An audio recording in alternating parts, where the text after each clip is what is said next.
The thing about betrayal is that it doesn't announce itself with thunder and lightning. Sometimes it comes on a Tuesday afternoon with your hand pressed against a cold window, watching your dead husband pour wine for your sister in her kitchen. But let me back up. That morning started like any nightmare you've seen in movies. 2 police officers at my door at 6 a.m. Their faces said everything before their mouths did. My husband Gregory was dead. Car accident on Highway 95.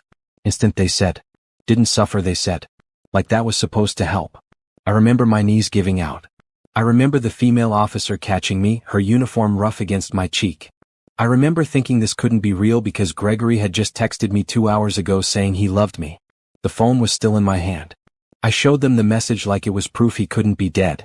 They gave me a card for a victim services counselor.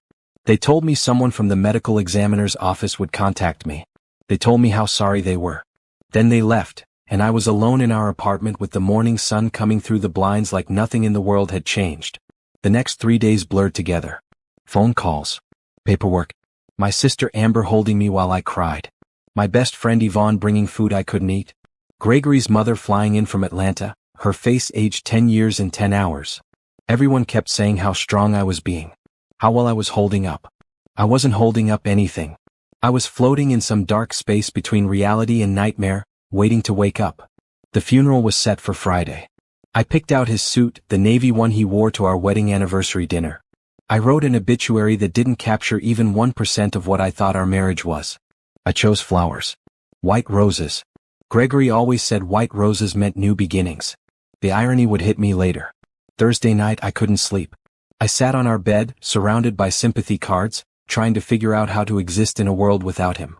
We'd been married for 7 years. Together for 9. He was supposed to be my forever. My phone buzzed at 11:30. Unknown number. I almost didn't look, but something made me pick it up. The message had no words. Just an address. Amber's address. And then, check the backyard window. Trust me. My hand shook. This had to be spam.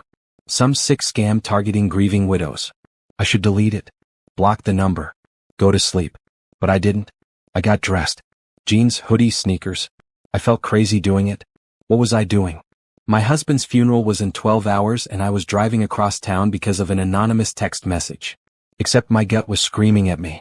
That same gut feeling I'd been ignoring for months. Those late nights Gregory said he was working. The new cologne. The way he'd started showering as soon as he got home. The credit card bill with charges at restaurants I'd never been to. I'd pushed it all down. Told myself I was paranoid. Told myself he loved me. Told myself I was lucky to have him. Amber's house was dark when I pulled up. Her car was in the driveway. And next to it, another car. A dark sedan that made my heart stop because I knew that car. I knew that license plate. It was Gregory's car. The car that was supposed to be a crushed wreck on Highway 95.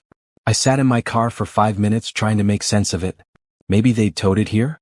Maybe Amber was dealing with his things? There had to be an explanation. I got out. The street was quiet. 1 a.m. in a suburban neighborhood where everyone was asleep. I walked up the driveway, my heart beating so loud I could hear it in my ears. The house was dark except for a light in the back. Kitchen maybe. I went around the side, through the gate Amber never locked, into her backyard. I could hear voices. Laughing. The kitchen window had the blinds half open. I crouched behind her rose bushes, the thorns catching my hoodie, and I looked inside. Gregory stood by the counter. Alive. Not a scratch on him. He wore jeans and a t-shirt I'd bought him for his birthday. He was pouring wine into 2 glasses, smiling at something Amber said. My sister sat at the kitchen table, her feet tucked under her, wearing one of those silk robes she loved. She looked happy. Relaxed. They looked like a couple having a normal evening at home. I watched my dead husband hand my sister a glass of wine. I watched her stand up and wrap her arms around his waist. I watched him kiss the top of her head, casual and familiar, like they'd done this 1,000 times. My legs gave out. I sat hard on the ground, dirt and dead leaves under me, one hand clamped over my mouth to keep from making a sound. This wasn't real. This couldn't be real. But it was. It absolutely was. Gregory took out his phone. Even from outside I could see his face change. Serious now. He showed Amber something on the screen. She read it, then burst out laughing. The sound carried through the window, clear and bright. The insurance company confirmed? Amber said. They're really going to pay out? My blood turned to ice. 500,000, Gregory said. His voice. God, his voice. I'd been crying over his voice for 3 days, thinking I'd never hear it again. Plus the joint accounts. Plus the house when we sell it. We just have to wait a few more months before I can resurface. Let the investigation close. Then we're free. Amber clinked her glass against his. To being free. And to stupid Natalie, who never suspected a thing. They both drank. They both smiled. And I realized I'd been living in a completely different reality than the one that actually existed. I pulled out my phone with shaking hands. I opened the video camera. And I recorded everything I could, crouched in my sister's backyard, while my dead husband and my only sister celebrated destroying my life. When I had enough, I backed away slowly, got to my car, drove home on autopilot, my mind completely blank. I walked into our apartment. Gregory's clothes were still in the hamper. His coffee cup was still in the sink from Tuesday morning. The sympathy cards were still all over the bed. I sat down at the kitchen table as the sun started to rise. Friday morning. His funeral was at 2 p.m. I wasn't going to the funeral. I had something much more important to do. I didn't sleep. How could I? Every time I closed my eyes, I saw them. Gregory's hand on Amber's waist. Her laughing at me being stupid. His smile when he talked about the insurance money. $500,000. That's what I was worth dead to them. Well, not even dead. Just destroyed. Just ruined. Just believing my husband had died while he sipped wine in my sister's kitchen. The video sat on my phone like evidence of a crime. I watched it 6 times before dawn, making sure it was real. Making sure I hadn't hallucinated the whole thing from grief and stress. Nope. Crystal clear. High definition betrayal. At 7 a.m. my phone started ringing. Gregory's mother. The funeral home. The church. My boss calling to see if I needed anything. I ignored them all. I needed to think. The smart play was to go straight to the police. Show them the video. Get Gregory arrested. Watch this whole scam fall apart. But something stopped me. Maybe it was rage. Maybe it was the need to understand the full scope of what they'd done. Maybe I wanted them to suffer more than just getting arrested. I made coffee. Extra strong. My hands were steady now. The shock was wearing off and something else was sliding into place. Something cold and clear. I pulled up my laptop and started searching. Private investigators in the city. I found one with good reviews and a website that didn't look shady. Jerome Patterson, former police detective. I called the number. He answered on the 3rd ring. Patterson Investigations. I need to hire you, I said. Today. Right now. There must have been something in my voice because he didn't ask questions. I can meet you in an hour. Coffee shop on 5th and Main. I'll be there. I changed clothes. Black dress for the funeral I wasn't attending. Pearls Gregory bought me for Christmas. I looked at myself in the mirror and barely recognized the woman staring back. 24 hours ago, I was planning my husband's funeral. Now I was planning something else entirely.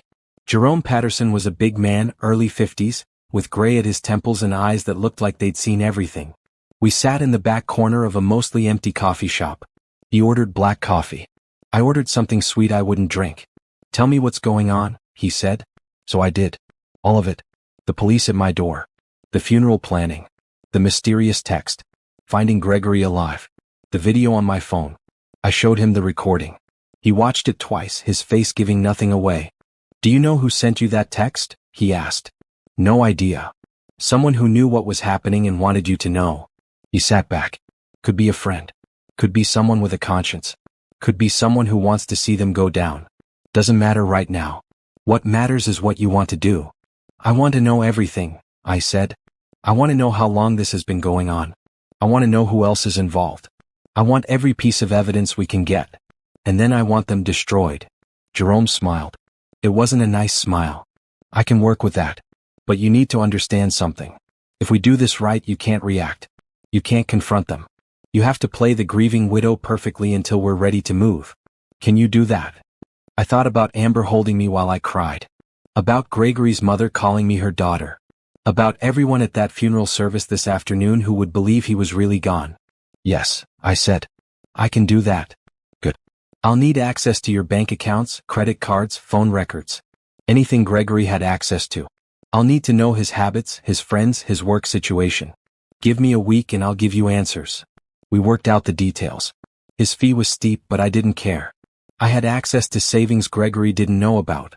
Money my grandmother left me that I'd kept separate. Emergency fund. Turns out this qualified as an emergency. By 9 a.m. Jerome was on the case. By 10 a.m. I was back home, getting ready for a funeral I had no intention of attending.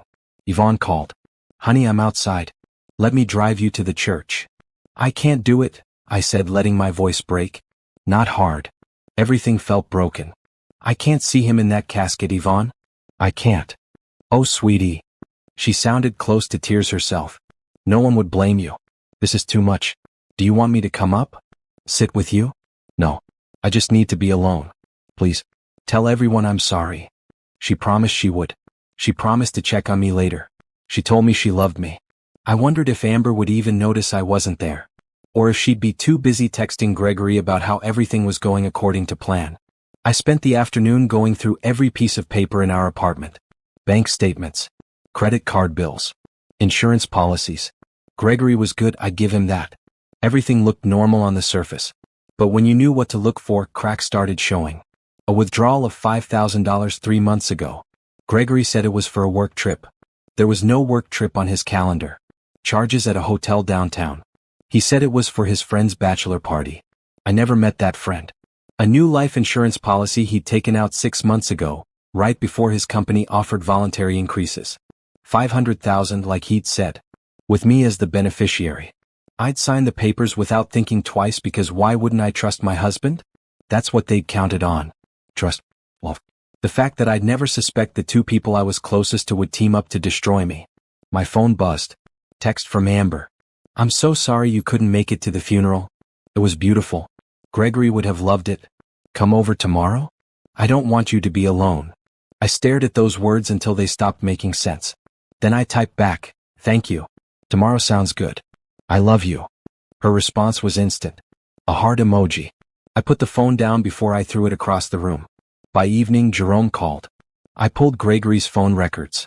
"You need to see this." He sent me a file. Dozens of calls between Gregory and Amber. Not just in the last week.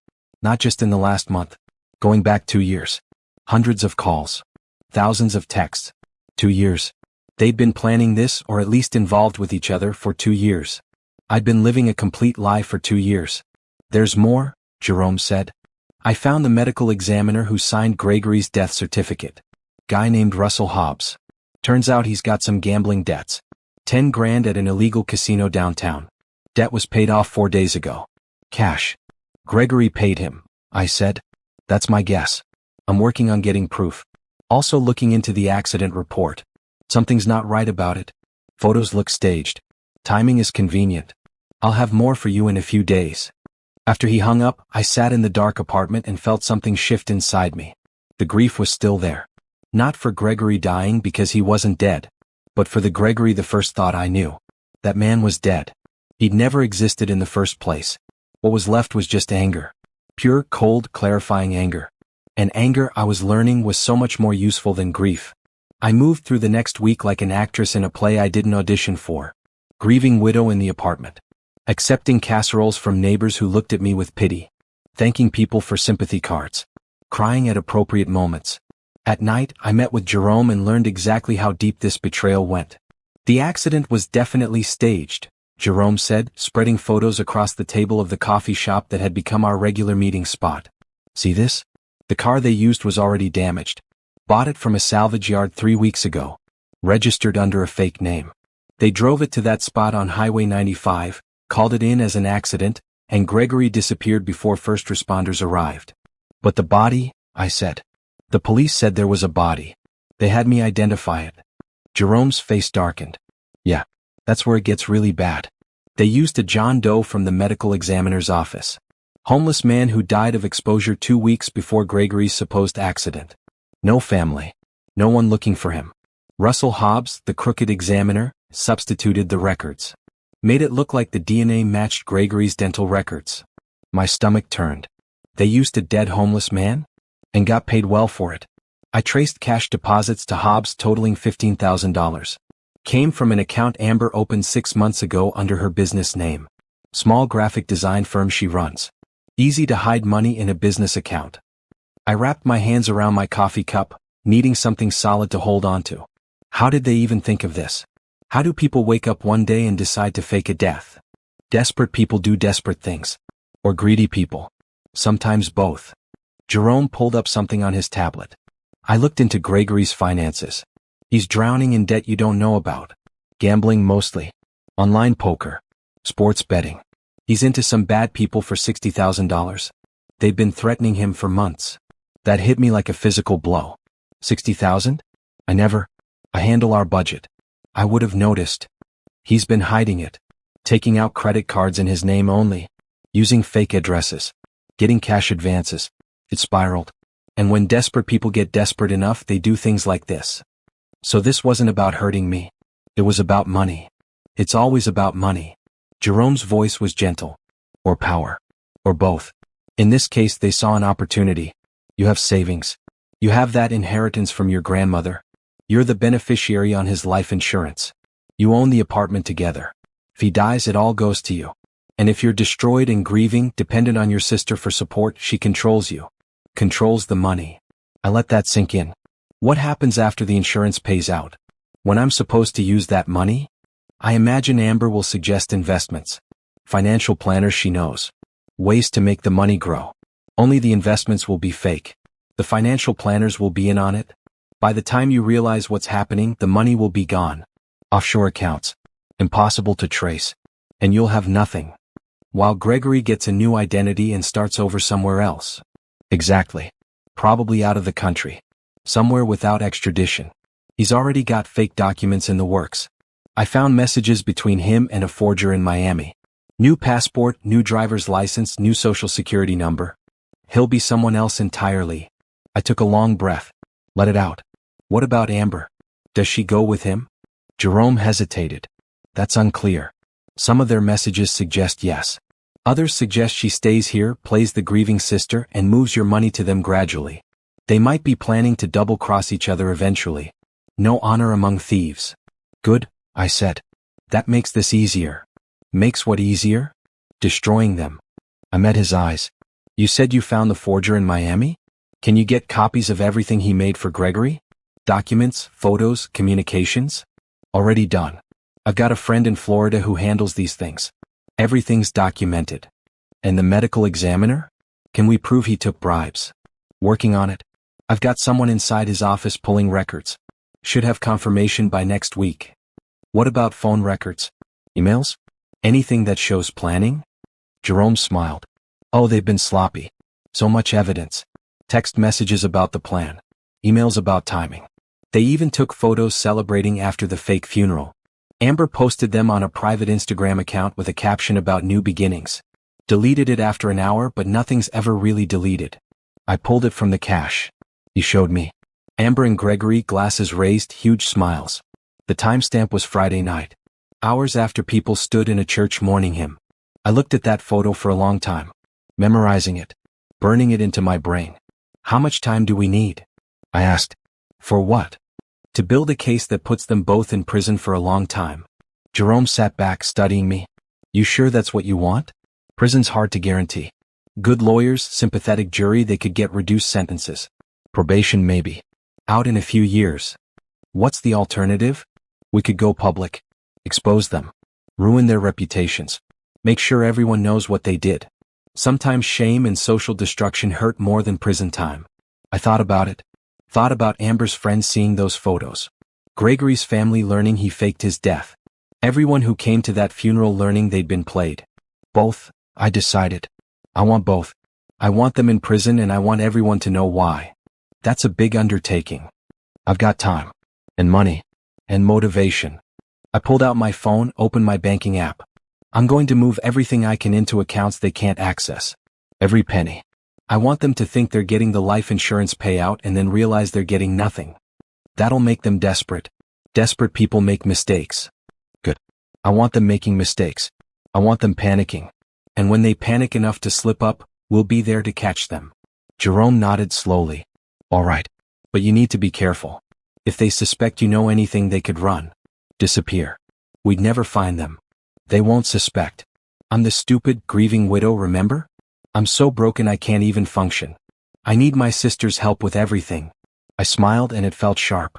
I'll be so convincing they'll never see it coming. Over the next 3 days I did exactly that. I opened new accounts at a different bank. Transferred funds slowly in amounts that wouldn't trigger alerts. I moved stocks and bonds. I called my job and asked for a leave of absence, citing grief. My boss was sympathetic, told me to take all the time I needed. I needed time, but not for grieving. I needed time to dismantle my life with Gregory so thoroughly that when this all came out, he'd get nothing. I met with a lawyer. Not the family lawyer Gregory's mother suggested. A new one. Sharp, expensive, specializing in fraud cases. Patricia Monroe. Early 40s, dressed like she meant business, with a reputation for never losing. I told her everything. Showed her everything. The video. Jerome's investigation. All of it. She listened without interrupting. When I finished, she leaned back in her chair and smiled. This is the most clear-cut case of insurance fraud I've seen in 15 years, she said.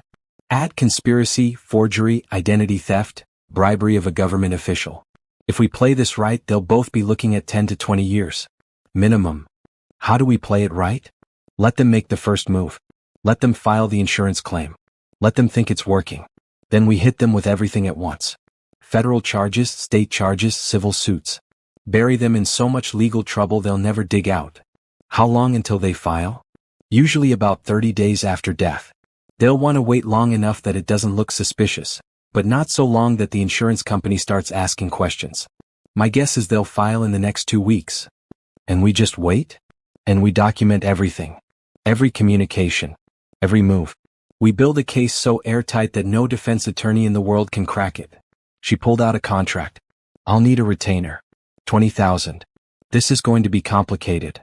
I signed without hesitation. $20,000 now for justice later? Worth every penny. That night, Amber came over with Thai food and that same sympathetic face she'd been wearing all week. How are you holding up? She asked, unpacking containers of pad thai and spring rolls. I don't know, I said, letting my voice waver. Some moments I forget he's gone. I'll think of something I want to tell him and reach for my phone.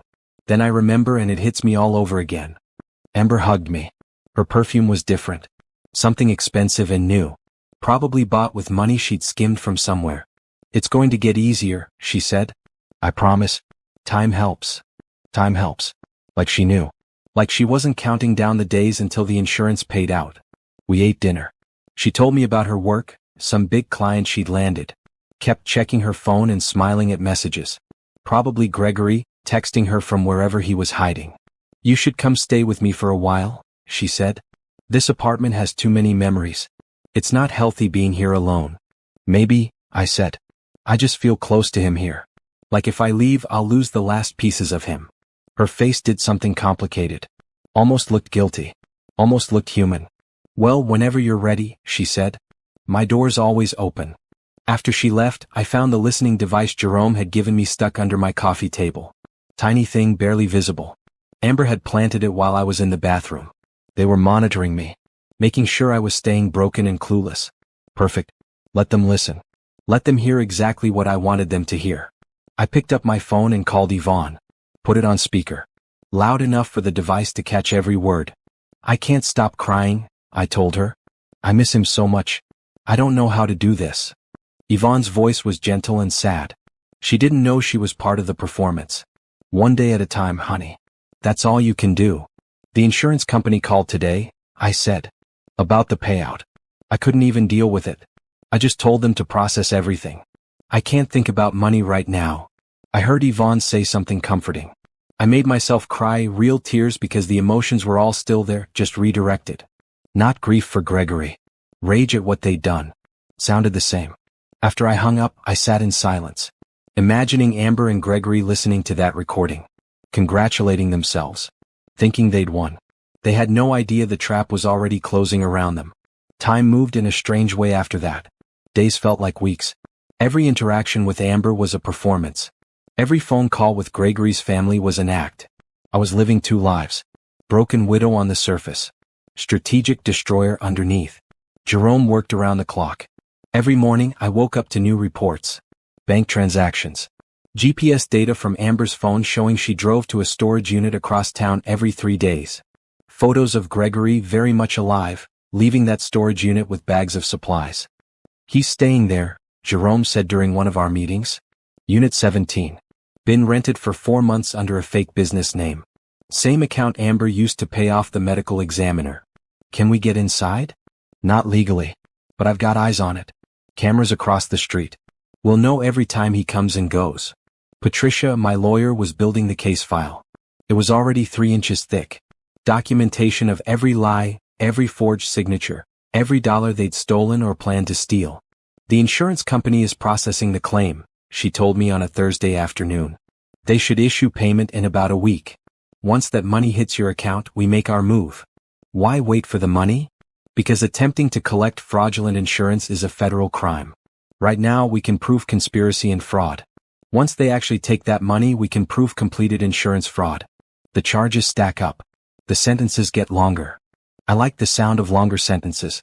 Yvonne started getting suspicious around day 10. Not of Gregory and Amber. Of me. You seem different, she said when she came over with groceries I didn't need. I don't know. More focused. I made sure to look exhausted, which wasn't hard. I wasn't sleeping much. The grief comes and goes. Sometimes I feel okay. Then I feel guilty for feeling okay. She bought it. Hugged me. Told me that was normal. What wasn't normal was the text message I got that night from the same unknown number that had sent me to Amber's house. They're getting impatient. Watch them closely. I stared at that message for a long time. Someone out there was helping me. Someone knew what Gregory and Amber were doing and wanted me to know. I asked Jerome to trace it. He came back frustrated. Burner phone. Paid for with cash. Used for exactly 2 messages, both to you. Then turned off. Whoever it is, they know how to stay hidden. Someone who wants to see them caught but doesn't want to be involved, I said. Maybe someone Gregory owes money to? Someone who knows about the gambling debts. Maybe. Or maybe someone with a personal grudge. Either way, they're right. Amber and Gregory are getting restless. I've picked up conversations where they talk about moving up the timeline. They don't want to wait the full 60 days before Gregory resurfaces. What's the rush? The people he owes money to are getting aggressive. Threatening him. Even in hiding, they found him. He needs to pay them off and get out of the country fast. This was it. The pressure point. The place where desperate people made fatal mistakes. Let them rush, I said. Let them panic. The more mistakes they make, the easier our job gets. But I had to be careful. Had to make sure they still saw me as the easy mark. The broken widow who wasn't paying attention. I called Amber the next day. I need your help with something. The insurance company needs me to sign papers. I can't read them. The words just blur. Can you come over and help me? She was at my door in 20 minutes. Eager. Ready to help her stupid sister sign away her future. I let her read through the papers. Let her explain what they meant in simple terms, like I was a child who couldn't understand. Let her pat my hand and tell me it was all going to be okay. Once this money comes through, we'll invest it somewhere safe, she said. I know a financial advisor. Really good. He'll make sure you're taken care of. I bet he would. Taken care of right into an offshore account I'd never see again. Thank you, I said, signing the papers with a shaking hand. I don't know what I'd do without you. She hugged me. That's what sisters are for. After she left, I allowed myself 5 minutes to shake with rage. 5 minutes to imagine all the ways I wanted to make her suffer. Then I pulled myself together and called Patricia. Papers are signed. How long until the money transfers? 3 to 5 business days. I've already alerted the FBI. They'll be ready to move the moment we give the word. FBI. Federal charges. This was real now. This was happening. I spent the next 3 days in a strange state of calm. Like standing in the eye of a hurricane.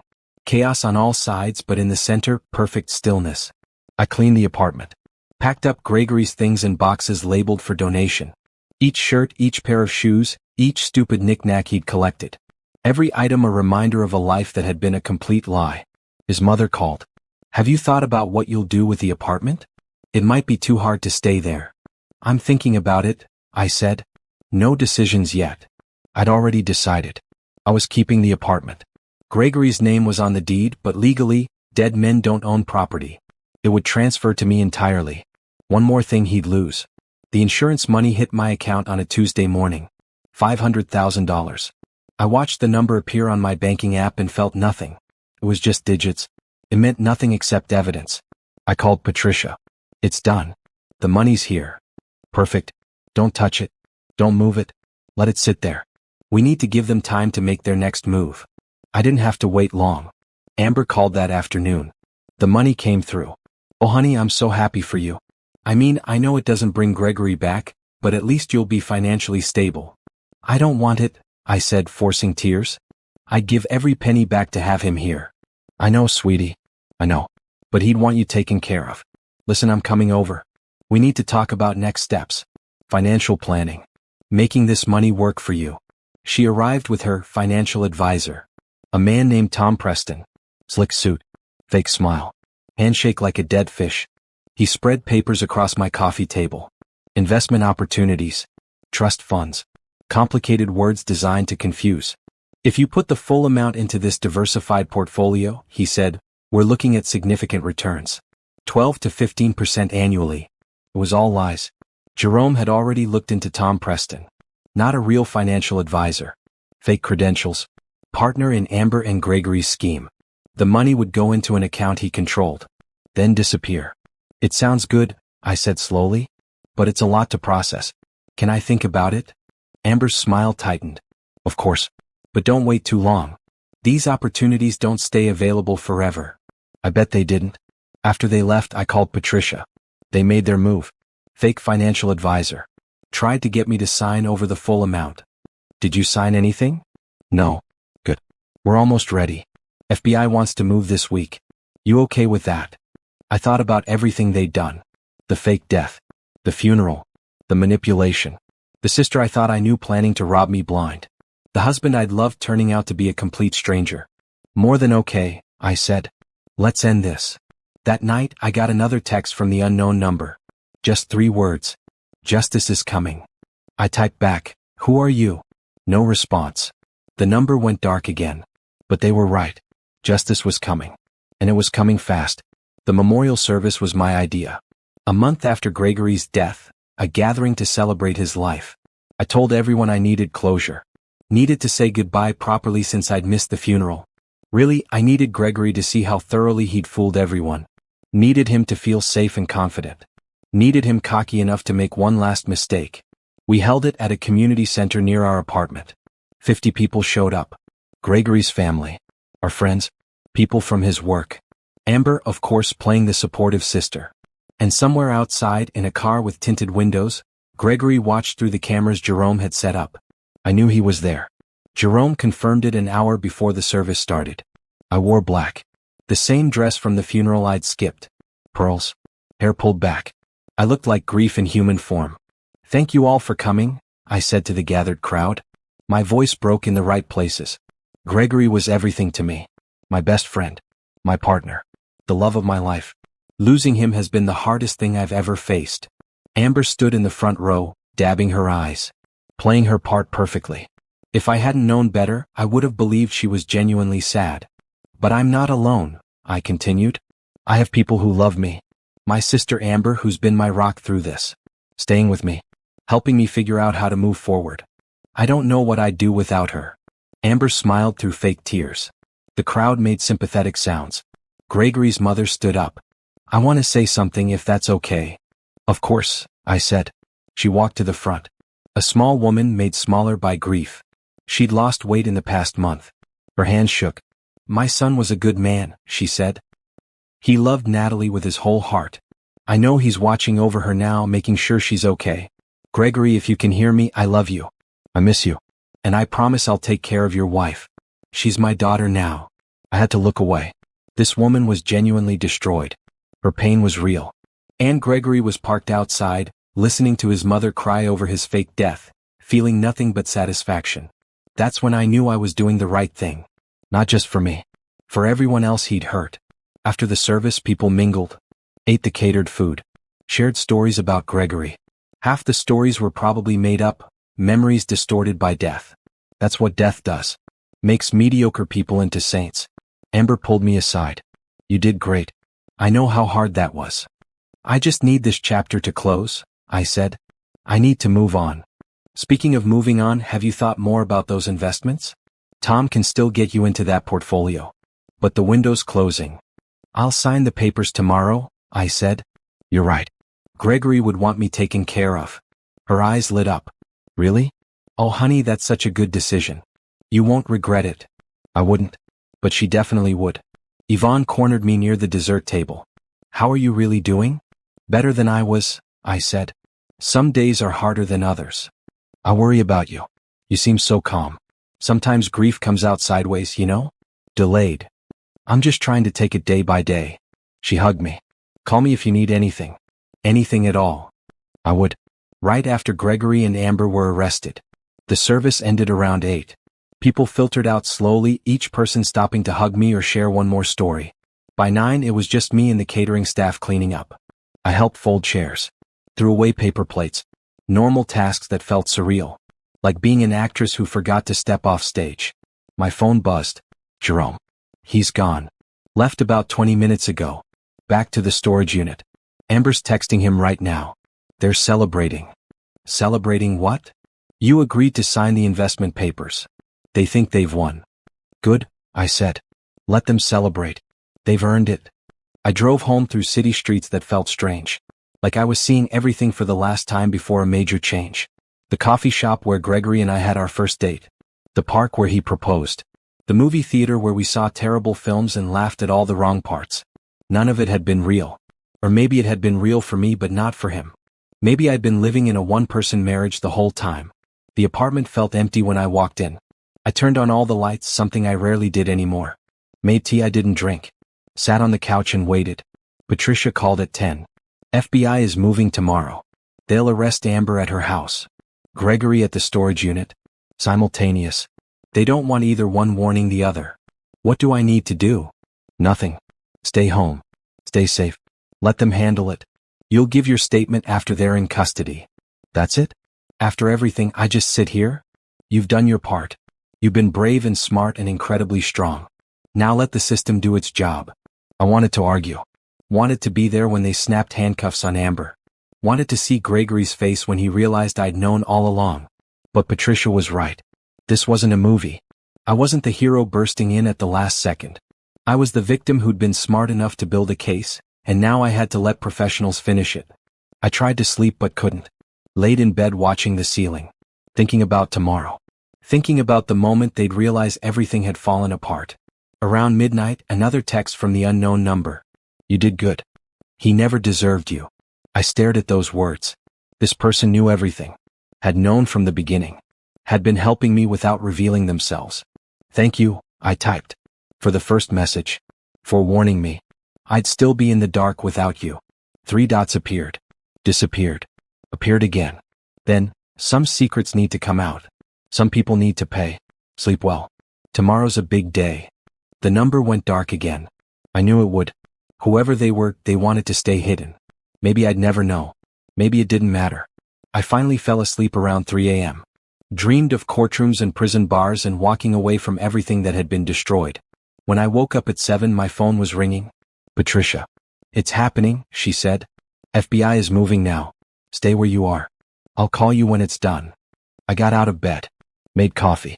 Turned on the TV to a news station, even though I knew it was too early for this to hit the news. Then I waited. And waited. At 8:30 my phone rang again. Patricia. I answered on the first ring. We got them, she said. Both of them. Amber's in custody. Gregory's in custody. No complications.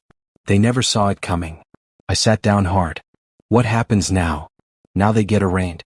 They'll try to make bail, but with charges this serious and evidence of flight risk, the judge will deny it. They'll stay in custody until trial. Which, given the evidence we have, shouldn't take long. When do I have to testify? Not for a while. Months probably. But there'll be depositions. Statements. You'll have to go through everything again and again. It won't be easy. Easier than the alternative, I said. After we hung up, I sat in silence. It was over. The investigation. The planning. The performance. All of it was done. Gregory and Amber were sitting in jail cells right now, probably in shock. Probably turning on each other. Probably realizing that everything they'd planned had failed spectacularly. I should have felt triumphant. Victorious. Instead, I just felt tired. My phone rang again. Gregory's mother. I almost didn't answer, but I knew I had to. Natalie? Her voice was confused. Scared. The police are here. They're saying Gregory is alive? That he faked his death? This doesn't make any sense. I know, I said softly. I just found out myself. I'm sorry.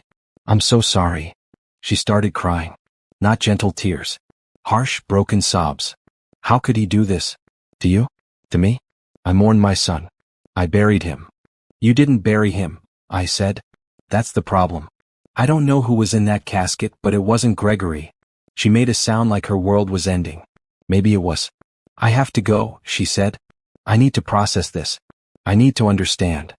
Call me if you need anything, I said, knowing she probably never would. I was tied to her son's crime now, a reminder of his betrayal. By noon it hit the news.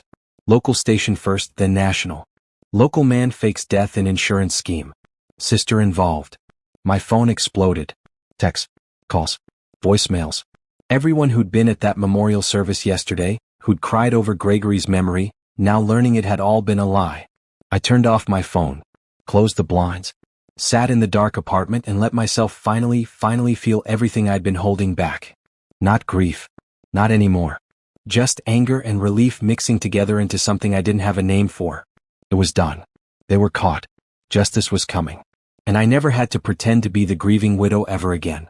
The media storm lasted a week. News vans parked outside my apartment. Reporters knocking on my door. My face on TV with captions like, "Widow discovers husband faked death," and "Sister betrayal shocks community." I stayed inside. Ordered groceries delivered. Ignored phone calls from numbers I didn't recognize. Jerome hired security to keep reporters off my doorstep. Patricia handled press inquiries. Ms. Harris is cooperating fully with authorities and requests privacy during this difficult time. Ms. Harris. My maiden name. I'd started using it again immediately. Dropped Gregory's name like the burden it was. Natalie Harris. The woman I'd been before I met him. I was going back to her. On day 8, the news cycle moved on to someone else's tragedy. The vans left. The reporters found new victims. I could finally breathe. Yvonne was the first person I let into the apartment. She brought wine and chocolate and didn't ask questions. Just sat with me on the couch while I told her everything. I knew something felt off, she said when I finished. The way you were acting at the memorial. Too controlled. Too perfect. I thought maybe you were on medication or something. I was acting, I said. The performance of my life. You should have told me. I could have helped. I couldn't risk it. If you knew, you might have acted differently. They were watching. Listening. Everything had to look real. She squeezed my hand. You're the strongest person I know. You know that, right? I didn't feel strong. I felt hollowed out. But I smiled anyway. The next step was rebuilding. Not just my life but me. The person I'd been for 7 years was built around Gregory. His schedule. His preferences. His needs. Who was I without him? I didn't know. So I started exploring. I joined a gym. Not one of those intimidating places with bodybuilders and protein shakes. A small studio that offered yoga and kickboxing. The kickboxing felt good. Hitting something felt good. I started taking on freelance graphic design work again. I'd quit my job during the grief period, but I needed something to do. Needed projects. Needed to create something that was mine. The first few clients came through Yvonne's connections. Small jobs. Logo designs. Website headers. But word spread. I was good at this. I'd forgotten how good. Within a month, I had more work than I could handle. Within 2 months, I was making more money freelance than I had at my old job. I redecorated the apartment. Everything that reminded me of Gregory went into storage or got donated. New couch. New dishes. New paint on the walls. Bright colors instead of the neutral tones Gregory preferred. Turns out I liked yellow. Liked turquoise. Liked my space feeling alive. My lawyer, Patricia, became something like a friend. We met for coffee once a week to discuss the case but also just to talk. She told me about her divorce 5 years ago. How she'd rebuilt herself from nothing. You're doing it right, she said. Focusing on yourself. Not jumping into another relationship. Taking time. I don't think I want another relationship, I said. Not for a long time. That's healthy. Trust your gut. My gut had been wrong about Gregory. Wrong about Amber. But maybe it was learning. 3 months after the arrests, I ran into someone at a coffee shop. Literally ran into him. I was walking backwards while on my phone, and collided with someone carrying 2 large coffees. I'm so sorry, I said, watching coffee splash on the floor. No problem, he said. I've got terrible spatial awareness anyway. He was smiling. Kind eyes. Late 30s maybe. Wearing work clothes. Paint-splattered jeans. Construction boots. We cleaned up the mess together. The barista knew him, made fresh coffees immediately. He insisted on buying mine too, even though the collision was my fault. I'm Derek, he said, handing me a cup. I'd shake your hand but mine are covered in coffee. Natalie, I said. And same. We ended up sitting together. He was a contractor renovating a building down the street. I told him I did graphic design. Kept it simple. Didn't mention dead husbands or jail. You should give me your card, he said. I might need a logo for my business. Been putting it off forever. I gave him my card. Didn't think much of it. Just a professional connection. But he called 2 days later. Asked about logo designs. We met at the same coffee shop to discuss ideas. Then met again to review drafts. Then again to finalize everything. I feel like I should just pay you a retainer to hang out with me at coffee shops, he said after the third meeting. This has been the easiest business decision I've ever made. Happy to help, I said. Can I ask you something personal? I tensed. Sure. Are you single? There it was. The question I'd been avoiding thinking about. It's complicated, I said. I was married. He died. Except he didn't actually die. He faked it. Long story. Currently in prison. So technically I'm married but also not really married? I need to file for divorce but haven't gotten around to it. Derek stared at me. That's the most interesting thing anyone's ever said to me in a coffee shop. Yeah. My life's been a disaster lately. Sounds like it. I'm sorry. Don't be. I'm better off. He nodded slowly. Okay. Different question then. When you're ready, whenever that is, would you want to get dinner? Not coffee. Actual food. No business talk. Just two people eating and talking.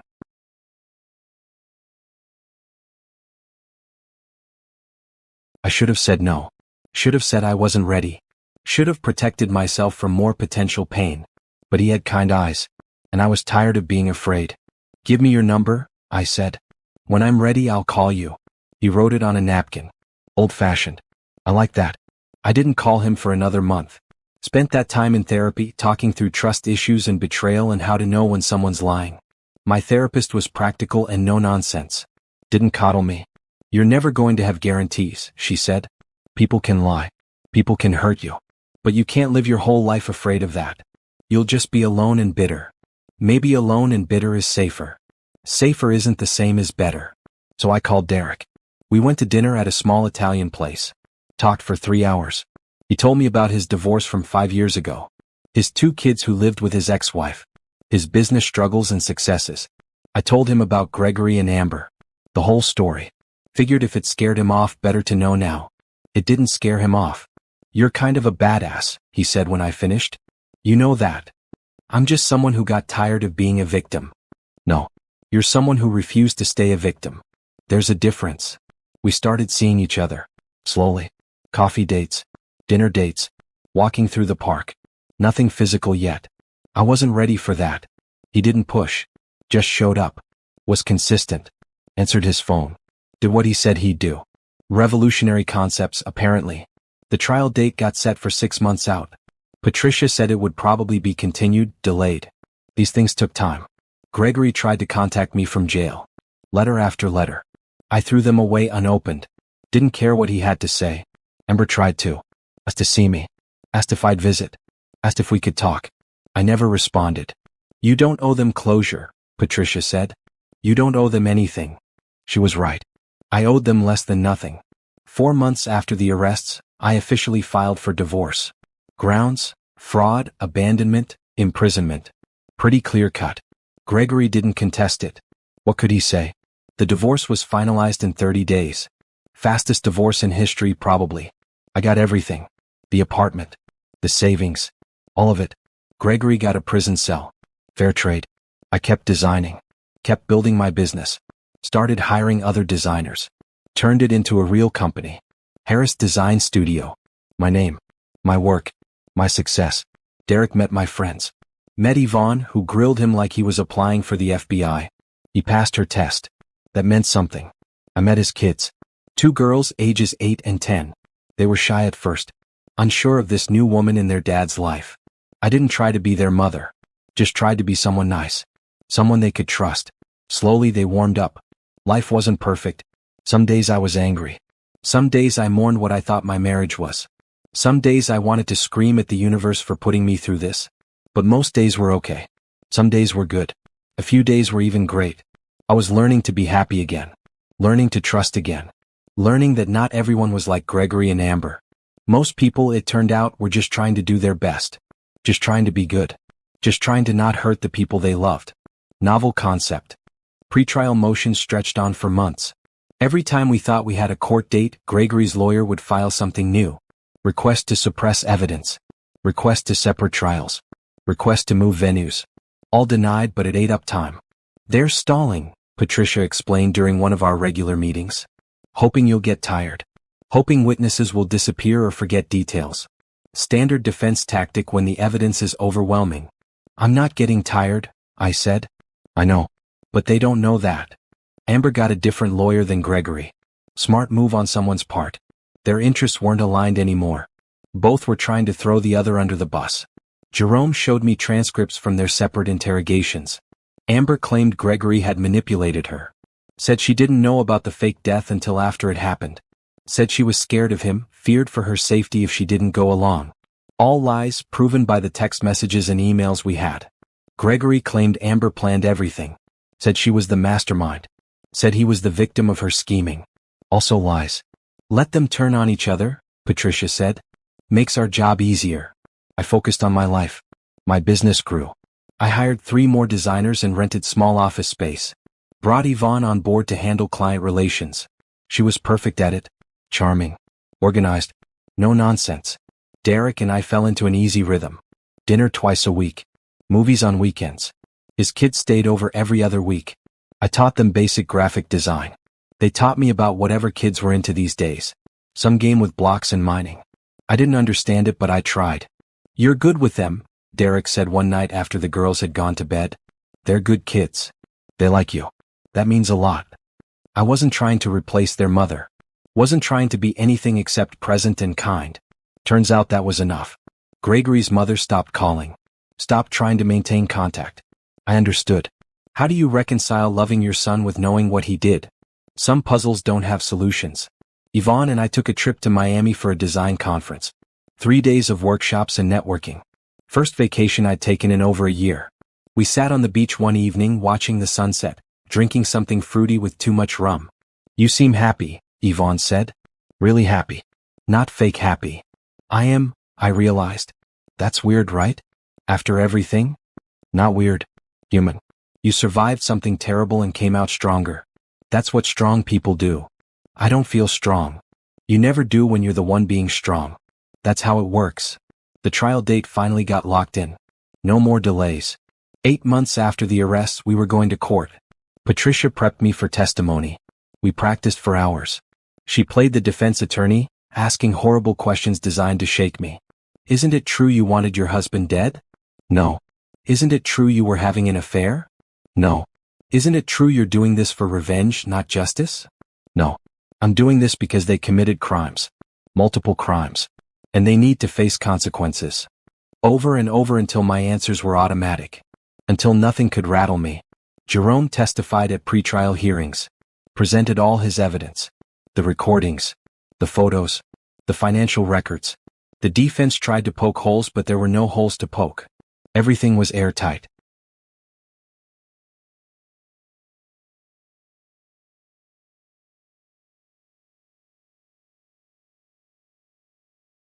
Medical examiner Russell Hobbs took a plea deal. Testified against Gregory and Amber in exchange for reduced charges. He'd served 2 years for accepting bribes and falsifying documents. Could have been 10. Tom Preston, the fake financial advisor, also took a deal. 3 years. He gave up everything. Bank accounts, offshore holdings, the whole scheme. Everyone was flipping. Nobody wanted to go down with the ship. A week before trial, Derek asked if I wanted him there in the courtroom. "You don't have to," I said. "It's going to be ugly. All the details coming out. Everything they did." "I know. But I want to be there. If you want me there." I thought about it. Thought about sitting in that courtroom alone except for lawyers and strangers. Thought about facing Gregory and Amber without support. "I want you there," I said. He showed up every day. Sat in the back. Didn't try to talk to me or distract me. Just was there. Present. Solid. Patricia said jewelry selection would take 2 days. She was wrong. Took 4. Everyone had opinions about insurance fraud. Everyone had been lied to by someone. Finding unbiased jurors was nearly impossible. But they found 12 people. 7 women, 5 men. Mix of ages and backgrounds. They looked at me with curiosity and pity when I walked in. I didn't want pity. Wanted them to see me as someone who'd been wronged and fought back. Someone strong. Patricia said I'd be testifying on day 3. After they set up the case. After they walked the jury through the evidence. I could barely sleep the night before. Kept running through answers. Kept imagining Gregory's face when I told the truth. Derek stayed over. Didn't try anything. Just held me while I stared at the ceiling. "You're going to be amazing," he whispered. "They're going to see exactly who you are. What if I mess up? What if I say the wrong thing?" "You won't. You've practiced. You know the truth. Just tell it." The morning I was supposed to testify, I got another text from the unknown number. First one in months. "Truth is a weapon. Use it well." I never did find out who'd been sending those messages. Didn't matter anymore. They'd been right from the beginning. Truth was a weapon. And I was about to use it. The courtroom was smaller than I expected. You see these grand spaces in movies, but real courtrooms are just rooms. Fluorescent lights. Uncomfortable chairs. American flag in the corner. Nothing dramatic. But what was happening inside it? That was dramatic enough. Patricia stood up when the judge called my name. The prosecution calls Natalie Harris. I walked to the witness stand on legs that felt disconnected from my body. Placed my hand on the Bible. Swore to tell the truth, the whole truth, nothing but the truth. Like I'd tell anything else at this point. Gregory sat at the defense table. First time I'd seen him in person since learning he was alive. He looked different. Thinner. Jail jumpsuit instead of his usual business casual. Hair longer, unkempt. He stared at me with an expression I couldn't read. Anger? Regret? Fear? I didn't care which. Amber sat at a separate table with her lawyer. She wouldn't look at me. Kept her eyes down like if she didn't make eye contact, none of this was real. Too bad. Was very real. Patricia started with easy questions. My name. My relationship to the defendants. How long I'd been married to Gregory. Take us through the morning of April 15th, she said. When you first learned about Gregory's supposed death. I told them everything. The police at the door. The shock. The grief. Planning the funeral. Every detail. When did you first suspect something was wrong? Patricia asked. I didn't suspect anything at first. I believed he was dead. I was destroyed. So what changed? I received a text message. From an unknown number. It had an address and told me to check the backyard window. I almost ignored it. But something made me go. And what did you find? I found my husband. Alive. In my sister's kitchen. Having wine. Celebrating. The jury leaned forward. This was the good part. The moment everything shifted. What did you do? I recorded them. I stayed hidden and I recorded them talking about the insurance money. About how I'd never suspect anything. About their plan to steal everything from me and disappear. Patricia played the video. The courtroom went silent. Everyone watched Gregory and Amber toast to my stupidity. Watched them laugh about the fake funeral. Watched them count money that wasn't theirs yet.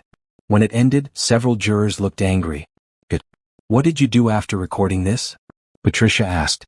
I hired a private investigator. Built a case. Gathered evidence. I couldn't just confront them. I needed proof. I needed to make sure they'd face real consequences. Why not go directly to the police? Because I wanted to understand the full scope of what they'd done. I wanted every piece of evidence. I wanted them to have no way out. Gregory's lawyer objected. Said I was showing bias. The judge overruled. Facts aren't bias. Patricia walked me through everything. The investigation. The fake death certificate. The bribed medical examiner. The staged accident. The offshore accounts. The fake financial advisor. Every detail. Every crime. Every lie. Then came cross-examination. Gregory's lawyer stood up. Middle-aged man. Expensive suit. Shark eyes. Miss Harris, isn't it true you wanted out of your marriage? No. Isn't it true you and Gregory had been having problems? Every marriage has problems. We were working through them. Or I thought we were. Isn't it true you stood to gain financially from his death? I suppose. If he'd actually died. But he didn't die. He faked his death to steal from me.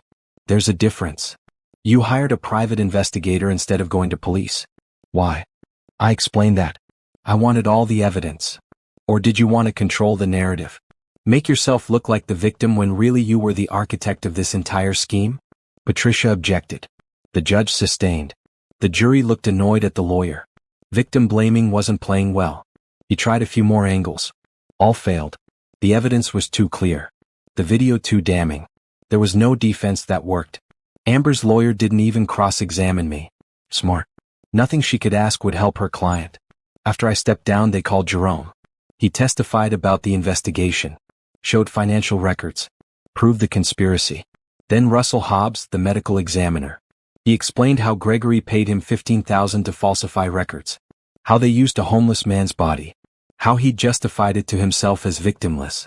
The jury looked disgusted. Tom Preston testified next, the fake financial advisor. He admitted the whole scheme, how they planned to drain my accounts and disappear, how he'd done this before with other victims, how Gregory and Amber found him through illegal channels.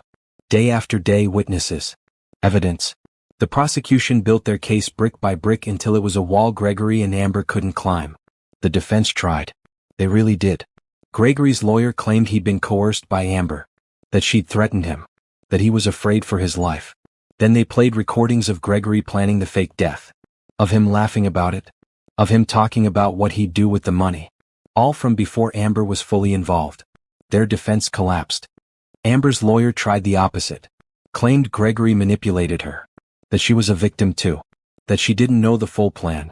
Then they showed emails where Amber researched fake deaths, where she found the medical examiner, where she planned the celebration after the funeral. Her defense collapsed too. On day 7, both sides rested. Closing arguments were scheduled for the next day.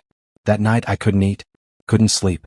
Just paced my apartment while Derek sat quietly letting me process. What if they get off? I said. What if the jury believes them? They won't.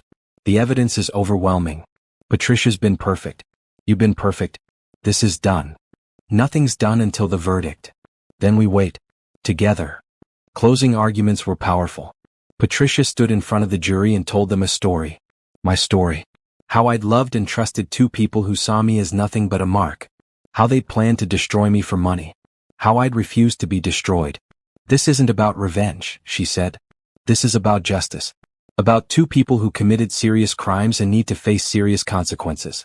Insurance fraud. Conspiracy. Identity theft. Forgery. Bribery. The evidence is clear. The crimes are proven. Now it's your job to hold them accountable. Gregory's lawyer gave a weak closing about reasonable doubt and coercion. Nobody looked convinced. Amber's lawyer talked about manipulation and being led astray. Also unconvincing. The judge gave instructions. The jury left to deliberate. And we waited. I sat in a conference room with Patricia and Derek, drinking bad coffee, watching the clock. Every minute felt like an hour. How long do you think? I asked. Could be hours. Could be days. Depends on the jury. It took 6 hours. When the call came that they'd reached a verdict, my heart nearly exploded. We rushed back to the courtroom, packed in with everyone else. Media. Spectators. Gregory's family. People who'd come to watch justice happen. The jury filed in. Nobody looked at the defense table. That was a good sign. Patricia had told me that. When the jury won't look at the defendants, it means they're about to convict. Has the jury reached a verdict? The judge asked. We have, Your Honor. On the charge of insurance fraud in the first degree, how do you find? Guilty. On the charge of conspiracy to commit fraud? Guilty. On the charge of identity theft? Guilty. Guilty. Guilty. Guilty. 12 counts total. Guilty on every single one. For both of them. Gregory's face went white. Amber started crying. Their lawyers asked for bail pending sentencing. Denied. Flight risk. They'd stay in jail until sentencing, which wouldn't happen for another 2 months. Procedures. Protocol. All the ways justice moved slowly. Outside the courtroom, reporters swarmed. Patricia gave a statement. I stood next to her, silent, letting her speak. Justice was served today. 2 people who thought they could destroy an innocent woman's life for financial gain have been held accountable. We're grateful to the jury for their service and attention to this case. Reporters shouted questions. I didn't answer any. Just walked to Derek's car and let him drive me home. In the car, I finally let myself feel it. Relief. Victory. The end of something horrible and the beginning of something new. You did it, Derek said. It's over. Not until sentencing. But the hard part's over. They're convicted. They're going to prison. You won. I won. Except it didn't feel like winning. It felt like surviving. There's a difference. But surviving was enough. More than enough. I'd made it through. Sentencing day felt different than the trial. Less theatrical. More final. This was the end of the story, not the middle. I wore a blue dress. Not black. Black was for mourning and I wasn't mourning anymore. Blue felt like moving forward. Like sky and water and open spaces. Derek drove me to the courthouse again. Held my hand in the parking lot before we went inside. You have to give a victim impact statement, right? He asked. I can. Patricia says I don't have to. But I want to. What are you going to say? The truth. What they took from me. What I got back. The courtroom was less packed than during the trial. Just lawyers, family, a few reporters.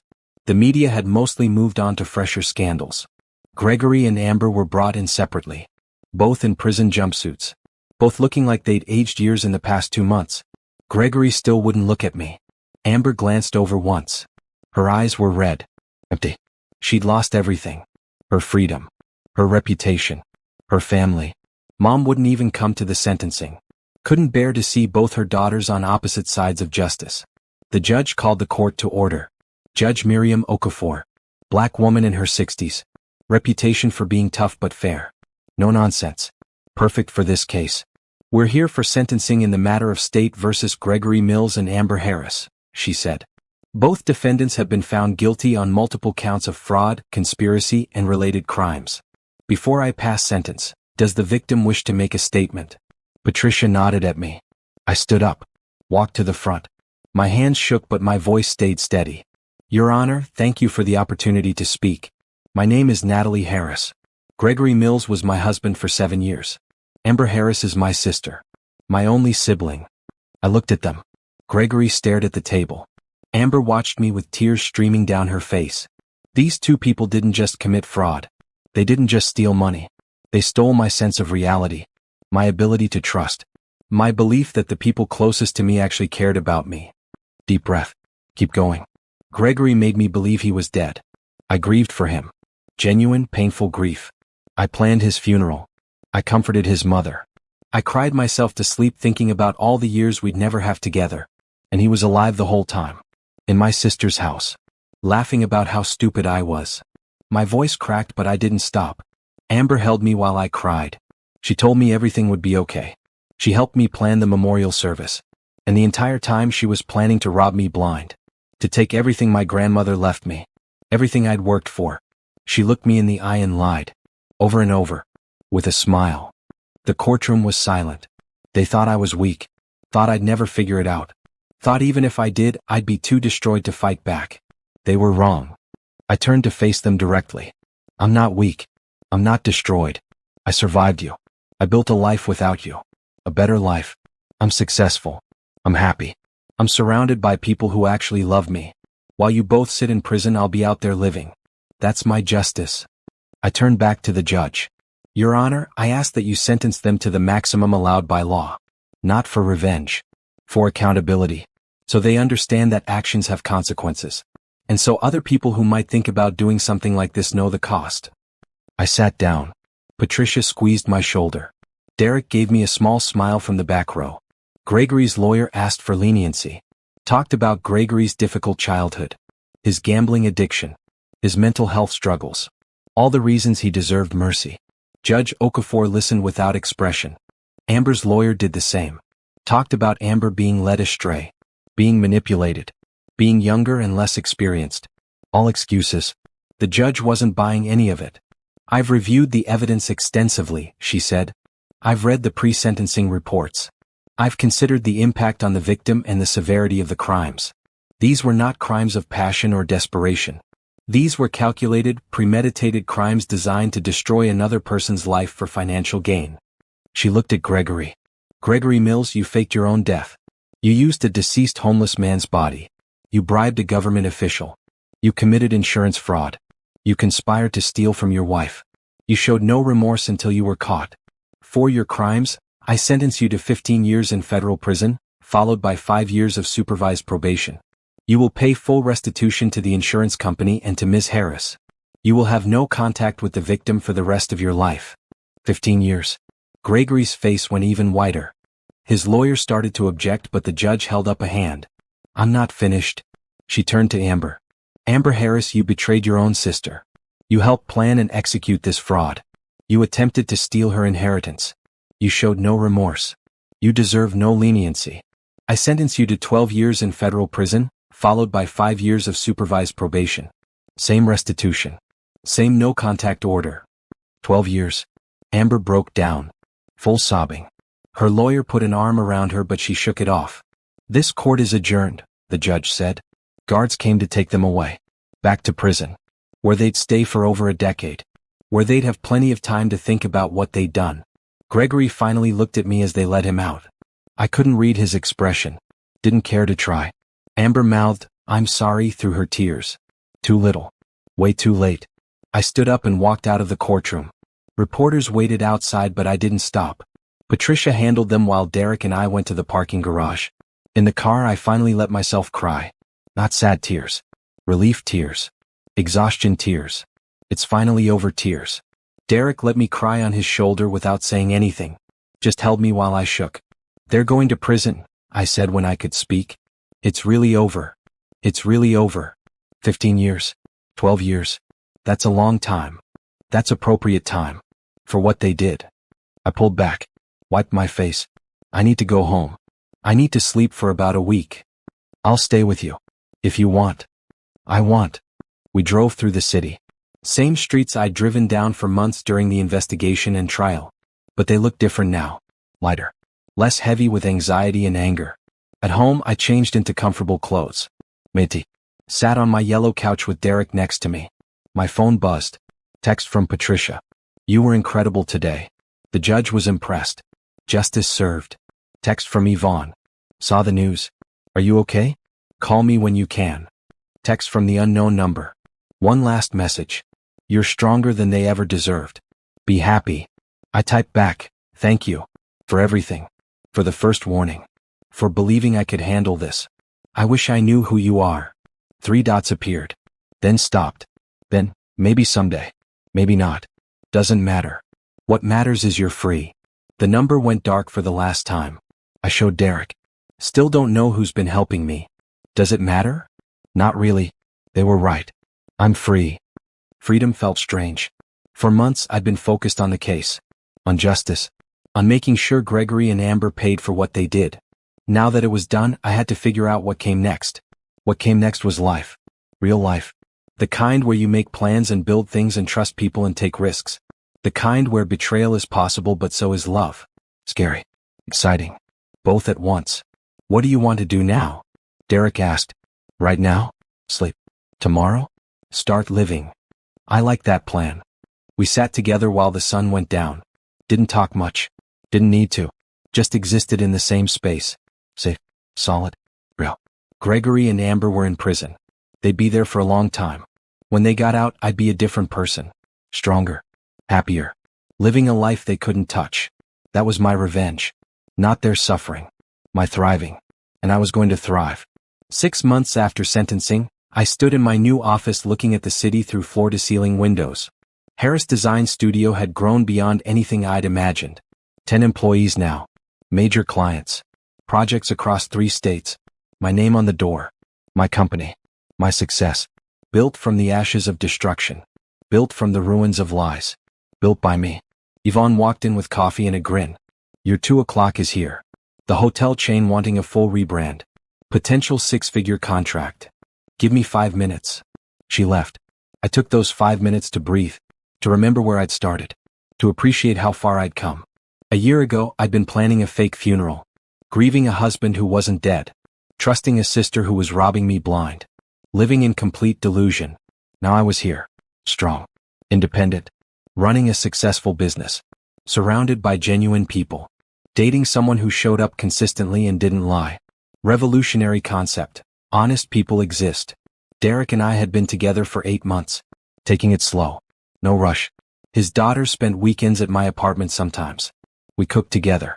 Watched movies. Played board games. Normal family stuff. Normal felt incredible after the chaos.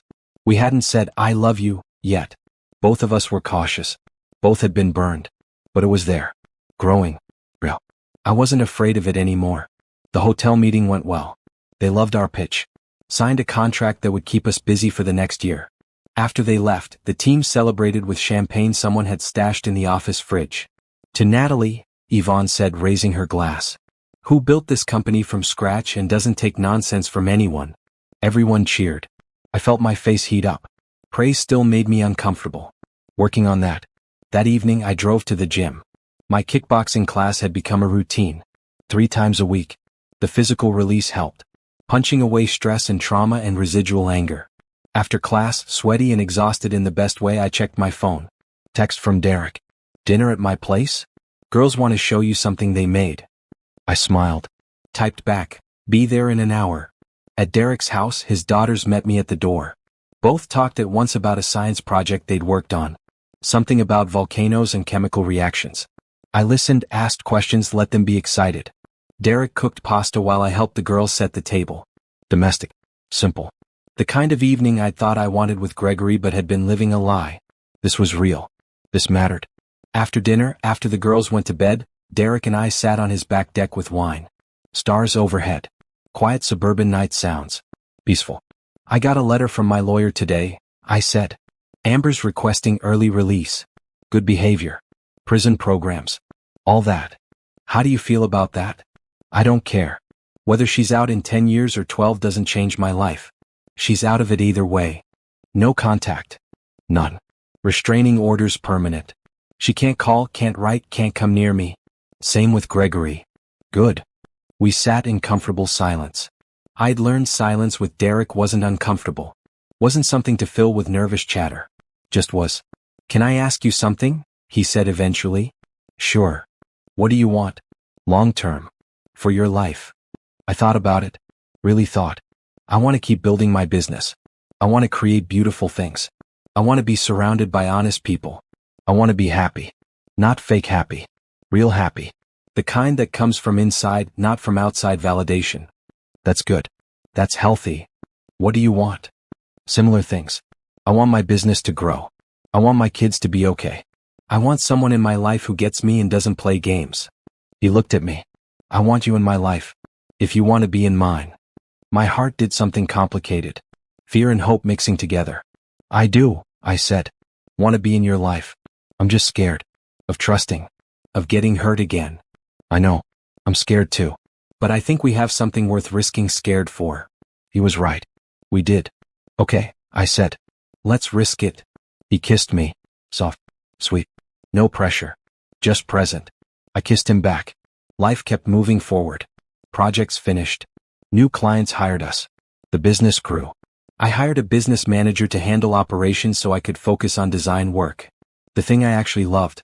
I bought a house. Small. 2 bedrooms. Backyard with a garden I had no idea how to maintain. But it was mine. Not an apartment I'd shared with Gregory. Mine. Derek helped me move in. His daughters picked out paint colors for the guest room. Yellow and turquoise. Bright and happy. Like my new life. I visited Mom for the first time in months. She'd been caught in the middle of everything. Her daughters on opposite sides. She looked older. Tired. But she hugged me tight. I'm sorry, she said. For what Amber did. For not seeing it. For everything. It's not your fault. She was my daughter. I should have known. She fooled everyone. That was the point. We had lunch. Talked about safe things. My business. Her garden. The weather. Avoided talking about Amber. Maybe someday we could. Not yet. That night, Derek came over to the new house. We ordered pizza. Sat on the floor because I hadn't bought living room furniture yet. Laughed about me being a successful businesswoman who didn't own a couch. I love you, he said. Casual. Like he'd said it 100 times. I froze. First time he'd said it. You don't have to say it back, he added quickly. I just wanted you to know. I love you too, I said. And meant it. Really meant it. He grinned. Kissed me. We ended up staying up late talking about the future. Moving in together eventually. Maybe. His girls' reactions. Timeline. Being careful but also being brave. A year to the day after Gregory's fake death, I woke up in my own house next to someone who loved me. Sunlight through windows I'd picked out. Yellow walls I'd chosen. Life I'd built. I thought about where I'd been.